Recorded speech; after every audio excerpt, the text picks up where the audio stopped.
Here at KHOU, we're working to make sure people don't feel forgotten after Harvey. And as we approach the one-year anniversary, some good news for veteran Elmer Branch. A couple of weeks ago, we showed you his home in Alvin, untouched since the flood. Mold covers the home, water stains all over the walls, but today, all these people stepped in to help. Our Melissa Correa updates us on the 70-year-old veteran who's no longer alone.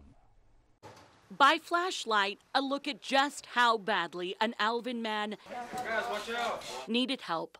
11 months and 3 weeks Is there any other boxes we need to get out of here? After Harvey. It's pretty pungent. As soon as you walk through the door, you can smell the mold.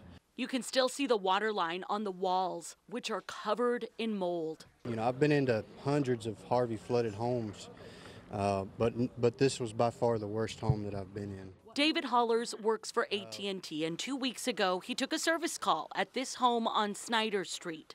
Yeah, I'm pretty much on my own. 70-year-old Elmer Branch lives here alone. His wife died in January. His son passed away last year. David says Elmer was denied financial assistance after Harvey. So? And I asked him if I could take his picture and tell some people about him. These photos of Elmer and his home were shared. Get in formation. And seen by the Alvin High School JROTC. He's basically our family because we're from all the same place, so let's go help him out. They're disinfecting what they can save, tossing what they can't. Elmer, I know he wants to salvage his home, so that's what we're going to try to do. From his wheelchair in the shade, It was a total surprise to me. Elmer Branch gushed over his answered prayers. Oh, you're doing a good job. Keep it up. An Army veteran who served our country is no longer forgotten. It's pretty awesome. It's pretty amazing.